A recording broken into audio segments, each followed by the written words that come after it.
In the beginning there was no sky and no earth, no sea and no stars. There was only chaos, a vast and yawning emptiness that stretched without end in every direction. It was neither dark nor light, neither warm nor cold, but a formless silence that held within it the seeds of everything that would ever be. From this great void, slowly and without sound, the first powers of the universe began to stir, drawn out of nothingness by a will older than memory. First came Gaia, the broad-breasted earth, rising firm and certain beneath the emptiness, a foundation upon which all life might one day rest.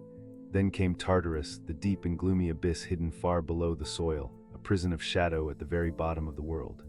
And then came Eros, the oldest and gentlest of forces, the love that draws all things together and stirs creation into motion. These were the first children of chaos, and with their coming, the universe was no longer empty. From chaos also came Erebus, the darkness of the underworld, and Nyx, the soft and shrouded night. In time these two joined together, and from their union were born Ether, the bright upper air the gods would breathe, and Hemera, the gentle light of day.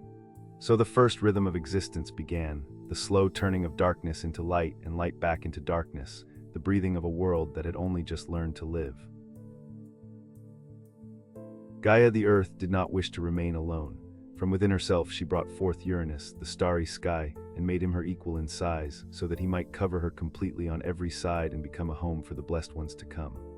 She brought forth also the tall mountains, with their hidden valleys and their crowns of mist, and Pontus, the restless and barren sea, whose waves moved without love and without rest. And so the shape of the world was drawn at last, sky above and earth below, mountains rising and water flowing between them. Then Gaia and Uranus, earth and sky, lay together, and from their union came the first great generation of the gods. These were the Titans, 12 in number, beings of tremendous power and beauty who would rule the cosmos in its earliest age. There was Oceanus, the river that circled the whole of the world, and Tethys his bride, mother of all waters. There was Hyperion, lord of light, and Theia his wife, and from them would come the sun, the moon, and the dawn. There was Coeus and Phoebe, Creus and Themis, Mnemosyne who held all memory, and Rhea, the great mother who was yet to come into her power. And youngest of them all was Cronus, the most cunning and the most terrible of his kind. But Uranus was not a loving father. He looked upon some of his children with hatred and with fear, for Gaia bore him more than the Titans. She bore the Cyclopes, 3 giant brothers with a single blazing eye in the center of each forehead, masters of thunder and of fire. And she bore the Hecatoncheires, 3 monstrous beings each with 100 hands and 50 heads, creatures of impossible strength. Uranus looked upon these children and was filled with dread, and so he did a cruel thing.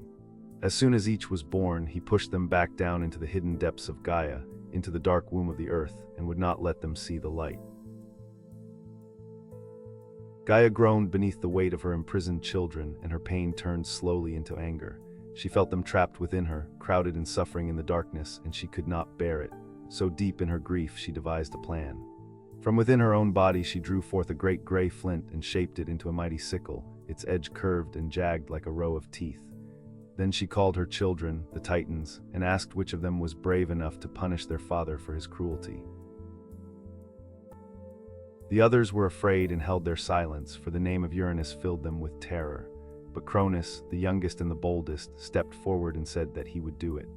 His mother placed the sickle in his hands and hid him within her depths, and there he waited through the long hours, patient as stone, listening for the coming of the sky. When evening came, Uranus descended upon the earth as he always did, bringing the night and longing to lie beside Gaia. And from his hiding place Cronus reached out with his left hand, and with his right he swung the great sickle. In a single terrible stroke he struck down his father and seized his power, and the reign of Uranus came to an end. Where the blood of the sky fell upon the earth, new beings sprang up. The avenging Furies, the armored giants, and the gentle nymphs of the ash trees. And from the foam of the sea where part of him fell, there rose in time a goddess of surpassing beauty, Aphrodite, born of the waves and carried to shore upon a drift of white sea foam. So Cronus became the lord of the cosmos, and the age of the Titans rose to its full glory. He took his sister Rhea as his wife, and together they ruled over a world that was young and golden. It is said that in those days mortals had not yet been troubled, and the seasons were kind, and the earth gave its fruit freely. Cronus sat upon his throne at the height of his power, master of all that his eyes could see. Yet within him there lived a fear that no power could silence. For as Uranus lay dying, he had spoken a prophecy against his son. He had foretold that Cronus, who had overthrown his own father, would one day be overthrown in turn by one of his own children. The words clung to Cronus like a shadow that would not leave him. He looked upon the children Rhea bore him, and where another father might have felt only love, he felt the cold edge of dread. And so he chose a path even darker than his father's.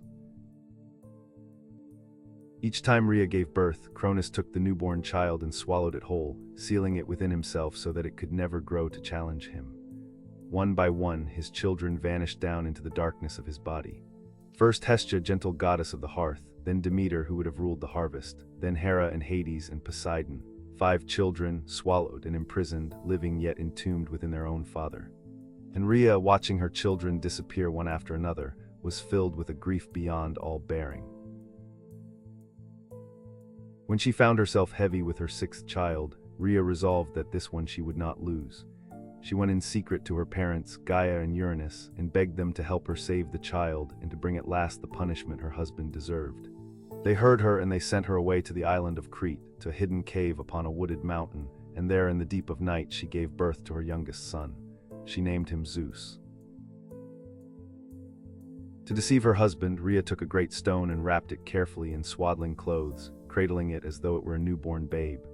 She carried it to Cronus, and he, suspecting nothing, seized it and swallowed it down, believing he had once more devoured his own child. But the true child lay safe and hidden far away in the Cretan cave, and there he grew, nursed in secret and guarded against the ear of his father. To mask the infant's cries, armored guardians danced and clashed their shields and spears, filling the air with noise so that Cronus would never hear the sound of the son who was destined to undo him. Zeus grew swiftly into his strength, hidden from the world, nourished and protected until the day of his power arrived. When at last he came of age, he returned in disguise, determined to free his brothers and sisters and to claim the throne that prophecy had promised him. With the help of a cunning ally, he gave to Cronus a potion that forced the Titan to disgorge all that he had swallowed. Out came the stone that had been swallowed in Zeus's place, and then, one by one, came the children, full-grown and alive.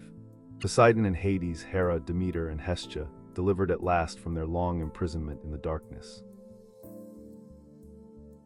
Now Zeus stood at the head of his liberated kin, and a great war began.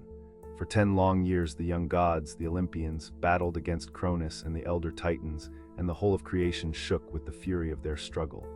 The mountains trembled, the seas boiled, and the very air burned with the clash of immortal powers. Neither side could gain the victory, and the world seemed poised forever upon the edge of ruin. Then Zeus remembered the prisoners his grandfather Uranus had buried in the depths of the earth so long ago. He descended into the abyss and freed the Cyclopes and the 100-handed giants from their ancient chains. In gratitude, the Cyclopes forged for him weapons of terrible power. To Zeus they gave the thunder and the lightning bolt. To Hades they gave a helmet of darkness that rendered its wearer invisible. To Poseidon they gave a mighty trident that could shake the earth and stir the sea. Armed at last, and joined by the 100-handed ones who hurled great boulders by the score, the Olympians broke the strength of the Titans and cast them down. Cronus and those who had fought beside him were hurled into the depths of Tartarus, that gloomy prison far below the world, and there they were bound and sealed beneath gates of bronze, guarded forever by the 100-handed giants who had once been their fellow prisoners. The long reign of the Titans was ended, and a new order rose to take its place. The 3 brothers divided the cosmos among themselves by the casting of lots. To Zeus fell the wide heavens and the rule of sky and storm, and he became king over gods and mortals alike. To Poseidon fell the gray and restless sea, with all its depths and currents. To Hades fell the shadowed underworld, the silent kingdom of the dead, and the broad earth and high Olympus they held in common, a meeting place for all the immortals.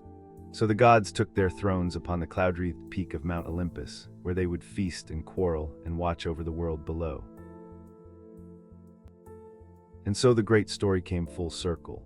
From chaos had come the earth and sky, from earth and sky had come the Titans, and from the Titans had come the gods who would rule the age of mankind. 3 generations of power, each rising from the one before, each born of love and fear and the unending hunger to endure. The universe had passed from emptiness into order, from silence into the bright and crowded company of the gods. And upon the heights of Olympus, beneath the wheeling stars, that order would hold, golden and enduring, watching over the long ages of the world that was still to come.